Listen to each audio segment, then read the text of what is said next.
Hi everyone, we have our very last picture today to do from this lovely assortment of winter items from Hanna Karlzon's Seasons book.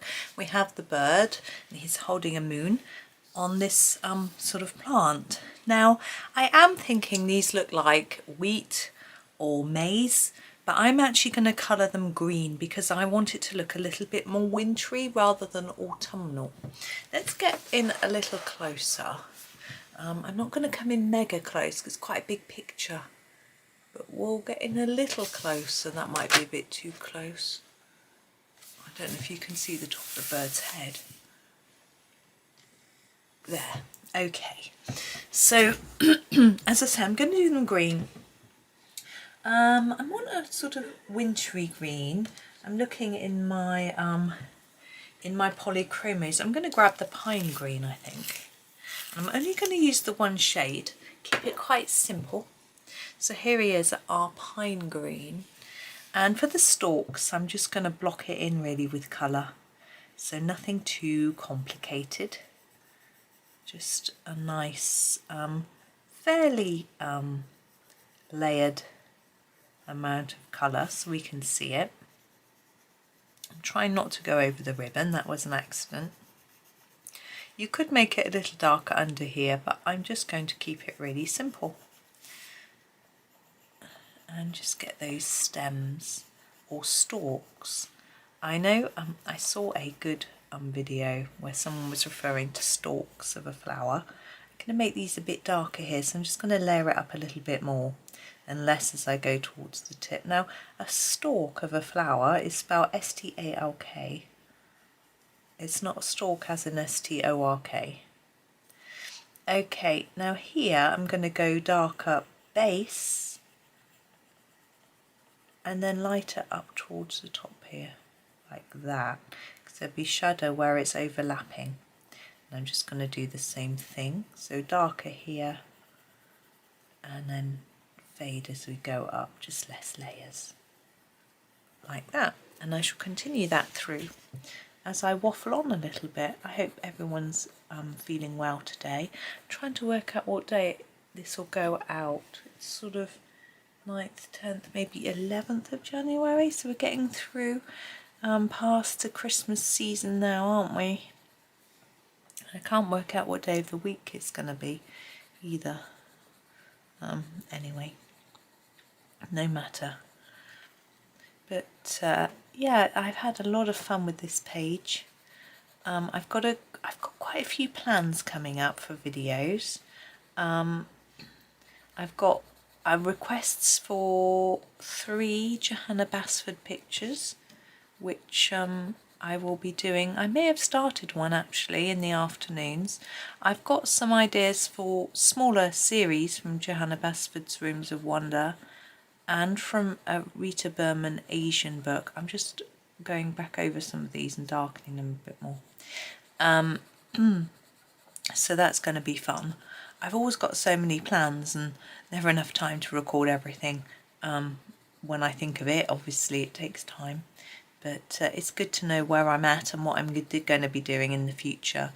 In Rooms of Wonder, sorry, I've been asked to do the clock opposite a page that I've already completed with you.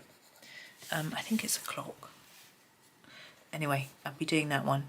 And a circular design with lots of different items in. So that'll be a good sort of morning video. Like this one is, so little videos, which is always good. I think early in the day having just something little is quite good. I used to have my longer video in the morning last year, but I've just changed it around a bit. I don't know if it makes that much difference, but it means that I don't know, it just works better in my head anyway, so that's all good. Yeah, and in Rita Berman's Asian book there is a 9 picture page, so that's one I've been asked to do, so I'm going to do that one as well. And yeah, I've got to do a colour cube demo. I think actually I probably would have done it by the time this video goes out. I'm looking forward to doing that and showing you how I use it. There are instructions in the box, and Sarah Renee Clark has shared a video of how to use it really, or what it's all about, but I thought I would show you how I use it, and I may use the cards for various videos as well, just so we can use a template. I have asked Sarah Renee Clark's permission, because obviously every time one of her palettes is shared, that's another card that people have got access to, that means they don't need to buy it for themselves. But she was okay that I could share it, as long as I credited her, which obviously I would do, and I will share a link to where you can buy and all that. But I'll go into more detail about it, or when I do the video, or if I've done it already. You probably, yeah, it would have gone out already, I'm sure. Hopefully I've gone into enough detail. But if ever you're watching a video and there's not enough detail, do just leave a question in the comments. I'm always happy to try and answer if I can. So I don't always know the answer, but it's always nice. It's nice to have comments anyway, and YouTube likes comments. Apparently it gets your video seen more if you have more comments, same as likes and subscriptions and all that stuff. And I do like the idea of my channel sort of growing and more people seeing it, so that more people have access to the material, and hopefully can gain the benefits of colouring or understand them. So I think it's such an important, it's so important to find a hobby that you can use that helps you feel relaxed. And I can't believe that I have now found one. I used to, before I started colouring, I used to play Candy Crush computer game. I used to play a lot of computer games. And it's slightly embarrassing. I still do play Candy Crush in the evenings when I go off to bed for a bit on my tablet. I know you're not supposed to use electronics just before bed, but you know, I'm not scrolling social media or doing anything stressful, I'm just having fun with the game. And I'm too tired to do anything else. And it's been going for 10 years, and I started playing it when it first came out. It's like, ooh. But yeah, it's quite a fun one. So I do that, but apart from that, colouring is really my only hobby. Right, there is our sort of grass. Now the bird, let's do the ribbon, and then I might move it down and come in a bit closer for the bird, because that was all quite samey. What colour? Yeah. Yes, I'm just changed my mind. I'm going to use this helio turquoise. I want a sort of dark turquoise-ish shade. Now ribbons can be a little bit tricky, but I try and make them really easy by having a quick look and thinking, where's it going to be darker? Where's it going to be lighter? Now, firstly, where it's tied around the plant, because these stems are rounded, it's going to be a little bit darker here. So I'm going to put a layer here, and then lighter towards the middle, so just do that. Now you can leave shine with ribbon, because often it is silk, and so it'll be shiny. So for these bits, all I do is I just start darker at the edge, and then about halfway I leave a white shiny bit. Now how shiny you make it's up to you. Excuse me. You don't even have to leave a really white shine if you don't want to. I like it. Now I've got a little bit there, I'm just going to block in.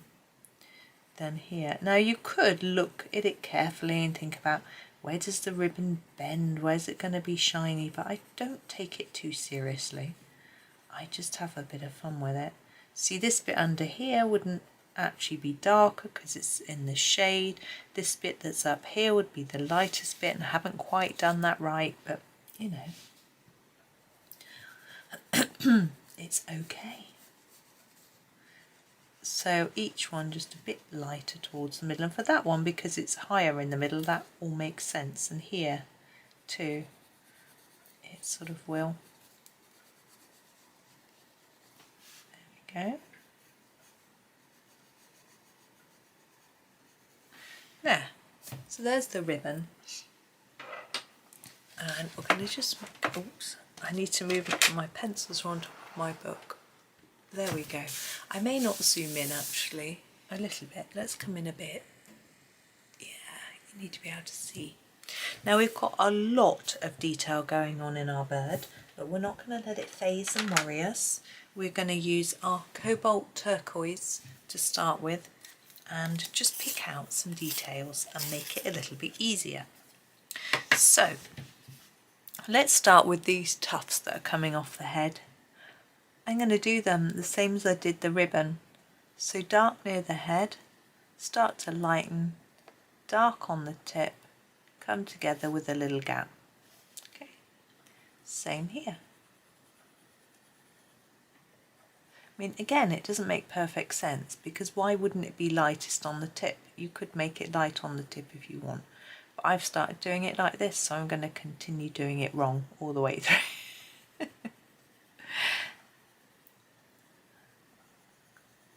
I just want to make it look like the feathers are slightly shiny because feathers can be quite oily and shiny. There we go. Now these little bits, I'm just going to make them lighter towards the ends. Except that one isn't, but hey, that's what I'm trying to do. And this sort of piece around here, a bit lighter in the middle, just sort of start to show the shape of the bird really. There we go. We have a piece of ribbon. I'm going to go back to the colour we used for the ribbon, which remember was the helio turquoise, and use it for this ribbon. And again, darker here, and I think I'd start it there and leave a little lighter bit in the middle. The same here. I haven't thought through what colour to do the bird's beak. We'll worry about that later.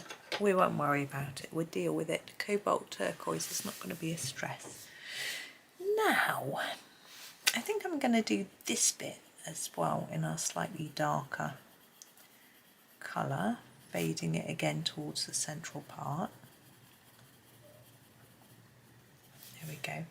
And these, I'm going to fade them towards the tips.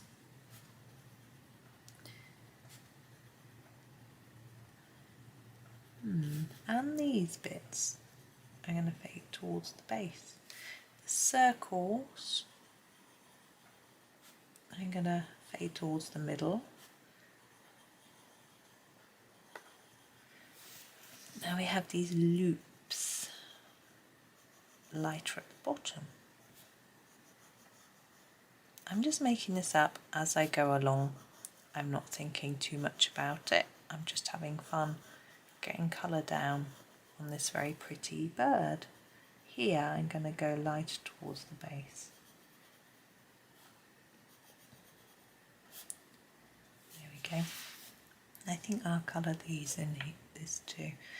Now actually I've probably done this in a really silly way because I've started with the darkest blue that I was intending on using, and actually these bits that are sort of nearer to the us would probably be lighter, but it's I'm sticking with this idea now. Gosh, there's some sirens going along the road. Don't hear them so much lately as we used to. I guess being Christmas, maybe people have been in more, hopefully being a bit more careful so you don't get the sort of road, people on the road. Okay. Yes, I think I'm happy with the amount of that one. I have just had a spy of the eye, and I'm just going to show you how I'm going to do the eye. I'm going to use black, and I'm going to, you see how we've got a pupil and an iris. Now birds don't tend to have that, they tend to just have one black ball. It depends on the bird. That's what I'm going to do, so I'm going to ignore that and go all the way around the edge in a dark layer, and then have it a bit less towards the middle. In fact, I'm just going to do it really dark like that and put some white in it later. Oh, I'm also going to use the black for there. I think those are usually there. They're not in the beak. It's like their nose, it's where they breathe. It's usually just above the beak. in a budgie at least. I used to have a budgie. Right, my next blue is going to be the cobalt green. It does make sense, just go with me. And we'll start with the tail. And I'm going to fade towards the bottom, I think. But I'm not going to have no colour, I'm just going to make it lighter.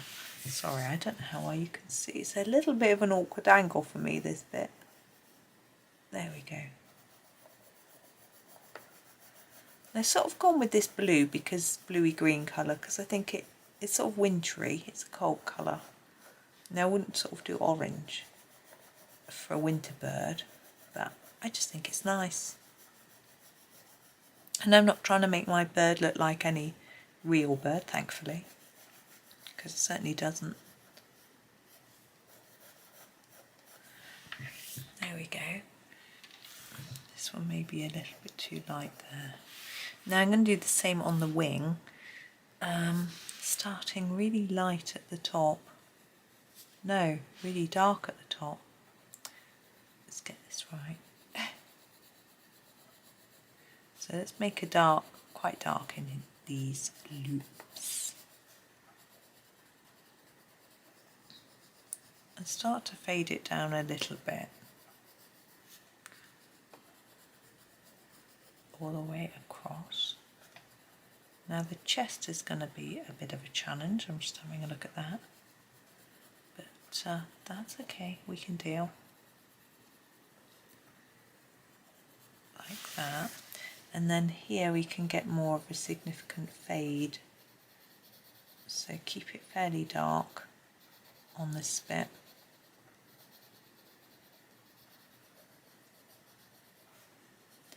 And then here fade.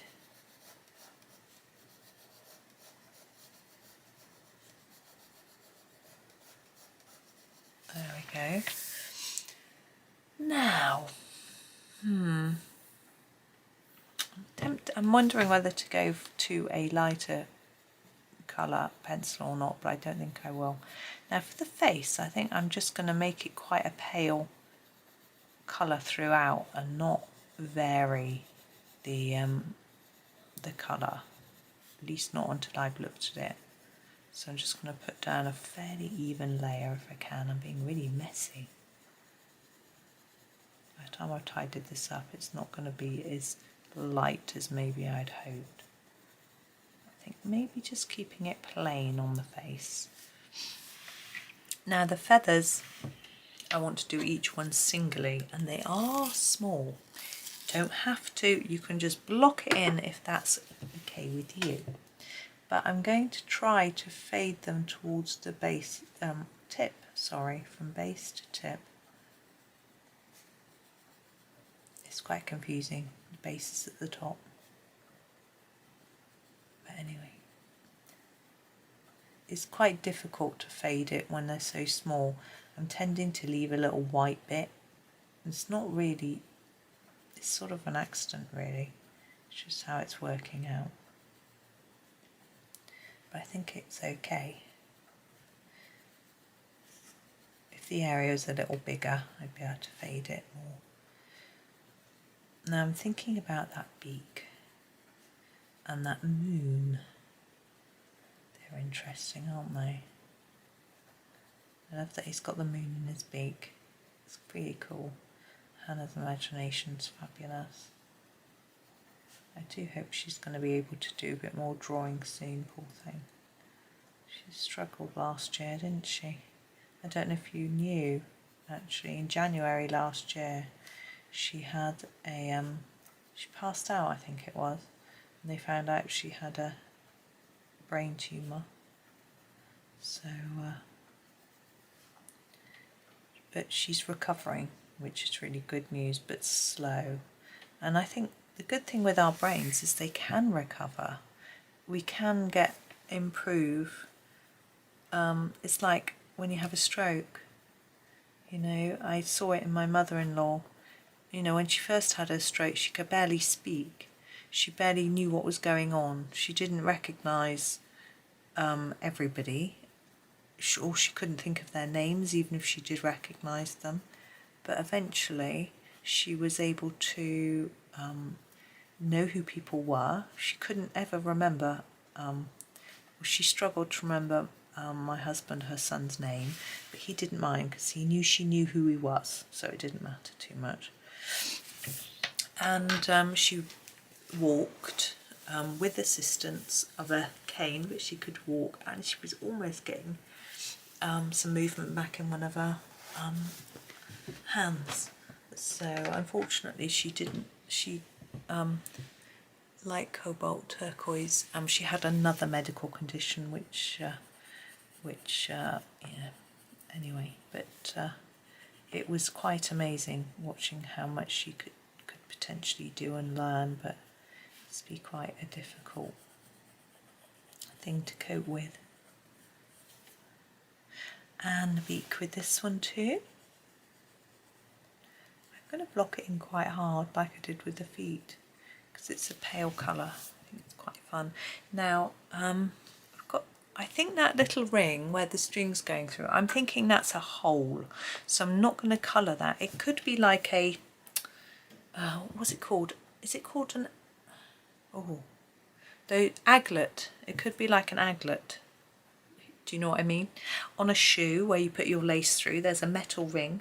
I thought it was that, but I think I'm going to pretend it's not that. And I'm going to make it a hole, it's easier. And I'm going to use the metallic silver pencil from the Polychromos to colour our moon. I think it's a bit of fun. You know, a lot of people feel that metallic pencils aren't very good, whereas I think they have their place. You wouldn't use them for everything, but I think they can be a lot of fun. And silvers tend to be the best, the most shiny. I don't know if you can see the shine. No. I can, but you can't. But anyway, there is our bird. I'm going to come back out so we can look at the whole thing. There we are. So there is our whole page is done actually. Hang on. Let's move the book slightly so we can see the whole page. Oops.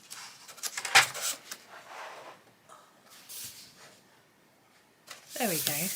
So there is our whole page. So that was a lot of fun. Now I know some people do a background on this, but so I almost feel that these pages are practice pages, so we can do a few elements to sort of get into doing the different shapes and items ready to do the rest of the book. So like these gemstones are like these, for example. So I don't feel it needs a background, but if you want one, then go ahead. It's very hard to know what colour to do when we've got such a big mix. Maybe a very light pink, soft pastel, something like that. I do realise we haven't done these dots. I've just noticed we need to do those. I'm wondering whether to do them with the silver, because I've got that in my hand. And would it be magic coming off that? Yeah, let's do that. Let's do them in silver. And then we'll be properly finished. Yeah, I forgot about those. You could use some, I mean, it's always fun to do a bit of glitter, some stickles, something like that. But because I haven't done any anywhere else, I don't want to just do them on this one little image. You probably know me well enough by now that if I do it in one element, I want to do it on the whole page. But anyway, there we go. I think we are all done now. I'm going to double check again. Yeah, we're done. So thank you very much for watching. I hope this series was fun. I had such fun with this one. If there are any other particular pictures from Hanna Karlzon's books you want me to do, let me know. It's not always easy to know what to pick, really, so let me know what you might like and I'll see if I can fit it in, or if it's something I feel confident to colour as a tutorial. But for now, thank you so much for watching. Join me tomorrow morning and there'll be a brand new series. I've got no idea what yet, but something different for you. But for now, thank you so much. Have a lovely, lovely day and happy colouring.